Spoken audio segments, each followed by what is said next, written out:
Baga badhaadhaa yooyyaa qabadhaa jenneerra kabajamtoota daawwattootaa fi hordoftoota televezyiinii Oromiyaa Niis Neetworkii oduu guyyaadhaatiif jennee isinii qabannee dhiyaanne irratti oduu kan isinii dubbisan Daani'eel Bariisoo Areeriitii dura irratti matoota oduu sintiinii jalqaba. Itoophiyaa humna ibsaa hidha laga Abbayyaa irraa maddu rakkoo Itoophiyaa keessaa ta'uu hin furin biyyoota ollaatti gurgurachuu fi qophii xumuruusii dhagahameera. Wayyaaneen basaastota isii daraan leenjistee bobbaasaa akka jirtullee himameera. Baaletti jala deemtonni mootummaa wayyaanee uummata doorsisaa akka jiran dhagahameera. Waldaan ogeessota seera Oromoo idil addunyaa walgahii isaa geggeeffatee jira kan jedhan matoota oduu irratti amma oduu bal'inaa isin dhageessa. Itoophiyaa humna ibsaa hidha laga Abbayyaa irraa maddu rakkoo Itoophiyaa keessaa ta'uu hin furin biyyoota ollaatti gurgurachuu fi qophiin xumuruusii himameera. Uummanni Itoophiyaa persentaan 90 olii rakkoo humna ibsaa akka qabullee himameera. Abdul Salaam Suutee dabalata oduu kana akka armaan gadiitti qindeesseera. Uummanni Itoophiyaa dhibbeentaa 30 humna ibsaa elektiriikaa kan argachaa hin jirre ta'uun isaanii ibsamee jira. Hidha guddicha laga Mormorii irratti mootummaan wayyaanee ijaaraa jirtu uummata Itoophiyaa kan fayyaduuf hin jiraanne ta'uun isaalleen gabaafamee jira. Gaazexaan Maafiriik jedhamu kan biyya South Afrikaatti maxxanfamaa jiru adoolessa 25,2017 akka maxxansetti mootummaan Itoophiyaa hidha guddicha laga Abbayyaa irratti ijaaraa jirtuun humna ibsaa meegabaayitii 6,000 argachuuf jiraanna jettee haa dubbattu malee uummanni biyyattii hidha kana jala bu'aa tokkollee kan argachuuf hin jiraanne ta'uu isaanii ibsee jira.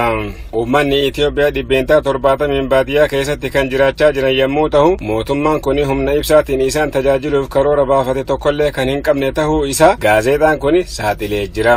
Akka ibsa gaazexaa kana irraa hubachuun danda'ametti uummanni Itoophiyaa dhibbeentaa 90 qoraanii fi dikee looniitiin nyaata bilcheeffachaa kan jiran ta'uu ibsee kuni dhukkuba garaagaraa fi dhumaatii onneetiif kan isaan saaxilaa jiru ta'uu dhaabbata fayyaa addunyaa wabeeffachuun gabaasee jira.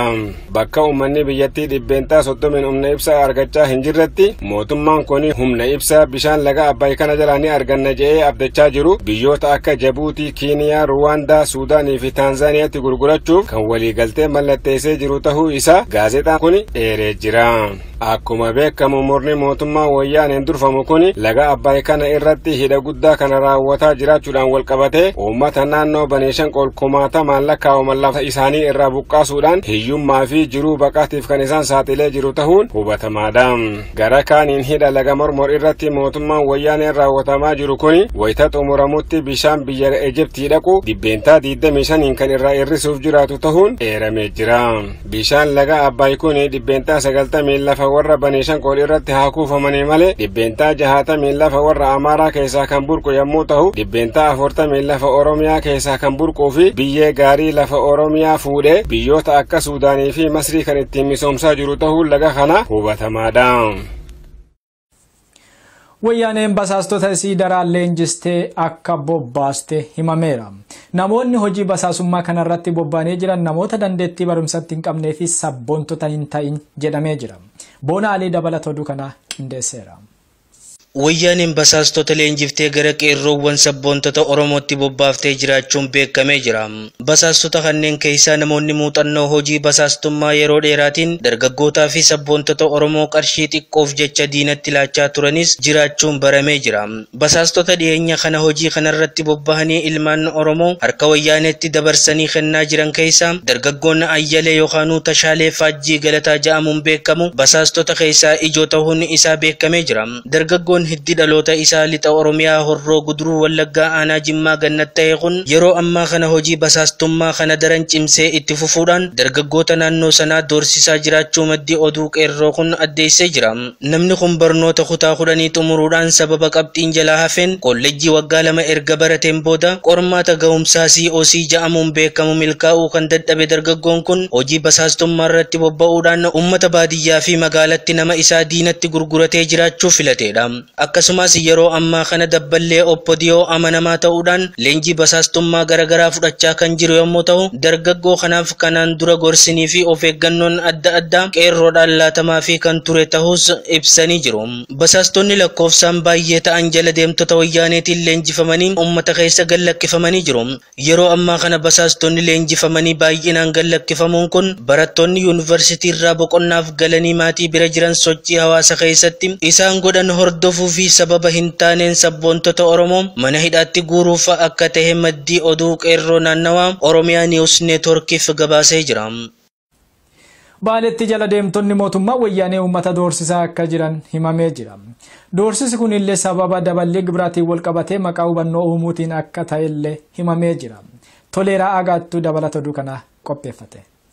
Godina Baalee aanaa Gasaraatti tilmaama guyyaa galii jechuun walga'iin taa'amaa oolee jira. Hubannoo hojjettoota mootummaadhaaf tilmaama galii guyyaa irratti kennuu yaada jedhuun guyyaa irraa walga'iin geggeeffamaa kan oole yoo ta'u, itti gaafatamaa ijaarsaaf siyaasa baadiyyaa aanichaa kan ta'e obbo Abdul Barii Ibrahim hojjettoota walitti qabee doorsisaa oolee jira. Akka maddeen keenya aanichaa gabaasanitti hojjettoonni waajjiraalee mootummaa keessa hojjetan hundi uummata tajaajila barbaacha isaan bira dhufu akka hubannoo kennaniif yookaan amansiisaniif dirqamni itti kennamee jira. Kanarraa kan ka'e jalakaattonni mootummaa wayyaanee ajaja gooftoliin isaanii itti kennan kana bakkaan ga'uuf uummata tajaajila barbaacha gara waajjiraalee isaanii deemu. Gibira isinitti murtaa'e kaffalachaa, gabaa keessanis bitaaf gurgurachaa mirga keessan falmadhaa malee tajaajila dhaabuu hin qabdan jechuun olola adda addaa irratti bobba'aa ooluun dhaga'amee jira. Arargee aanaa Masalaatti wayyaaneen dirqamaan uummata akka hojii eegalsiiftan jechuun miliishotaaf poolisoota walitti qabdee dirqamatti kennaa jiraachuun dhaga'amee jira. Magaalaa Masalaaf gandoota magaalichaa hunda keessatti namoota dunkaana banaa jedhamanii banuu didan qabdanii akka mootummaadhaaf dhiyeessitan jechuudhaan doorsisaa kan jiran yoo ta'u, jeequmsaaf uummata kakaasaa turtan jechuudhaan namoota mana hidhaatti guuruuf karoorfattee guyyaa har'aa walga'iirra jiraachuun maddeen oduu qeerroo aanaa sanaa gabaasanii jiru. Waldaan ogeessota seera Oromoo idil addunyaa walga'ii isaa geggeeffatee jira. Walga'ii kana keessatti Oromoonni hubannoo seeraa akka argatanii fi hojii xinniinsa qabsoo Oromootii fi akka karoorfamillee himamee jira. Dabalata oduu kana Abdul Naasir Hajaasanittu qindeesse. Walga'iin waldaa ogeessota seeraa Oromoo idil addunyaa International Oromo Lawyers Association kan waggaa afuraffaa as Ameerikaa keessa magaalaa Minnesotaatti gaggeeffame. Waldaan ogeessota seeraa Oromoo idil addunyaa International Oromo Lawyers Association walga'ii afuraffaa haala gaariidhaan gaggeeffachaa akka jiru beekameeti jira. Dhaabbanni kun kaayoon itti dhaabbate waa'ee olaantummaa seeraa akka kabajamu haala hundaanuu irratti hojjechuudhaa fi gargaarsa roga ogummaa seeraatiin barbaadamu namoota Oromoo kanneen biyya isaaniitii bahanii biyya alaa keessa jiraniifis kannuurrattis akka fulleeffatee hojjetu ibsameeti jira.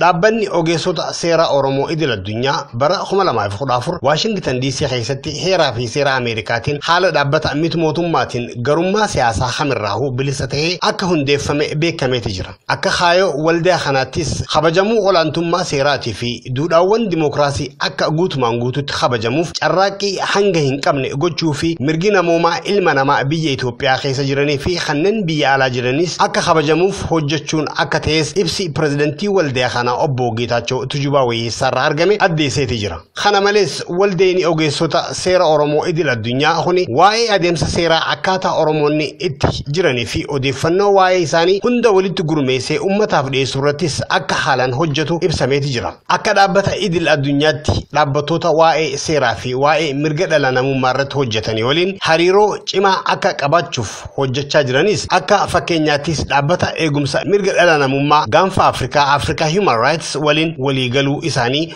obbo Geetaachoon ibsaniiti jiran. Wal hubannoo kanarrattis waa'ee obbo Baqqala Garbaatii fi waa'ee Oromoota hedduu kanneen mana hidhaa keessa jiraniif haalli seerummaa mootummaan Itoophiyaa isaan ittiin hidhaa jiru maal akka fakkaatu xiinxaluu fi duukaa deemanii saaxiluu irrattis akka hojjetanis ifa ta'eeti jira. Kanuma waliinis uummanni hundinuu gocha sookanneessaa mootummaa wayyaanee gaggeessaa jiru akka hordofee odeeffannoo qabatamaa ta'e qindeessuu irrattis hubannoo cimaa itti kennuudhaaf fuula dura akka itti adeemamus gabaasaan Oromiyaa News Network iddoodhuma walgahiisanii gabaaseeti jira. Kanuma waliinis qabsoo uummanni Oromoo roga hundaanuu godhaa jiru gargaaruudhaaf kan beekumsa qabu beekumsa isaatiin kan qabeenya qabus qabeenya isaatiin roga hundaanuu walitti qindeessanii gaaffii abbaa biyyummaa gaafatamaa jirtu tinni sun akka barbaachisullee dubbatamuun isaa himameeti jira. Walgahii kanarrattis waraqaaleen qorannoo mata dureelee adda addaa irratti waa'ee dhuma Oromoo ilaalchisee beektota Oromootiin akka dhiyaate irratti mari'atamaa tures gabaasameeti jira.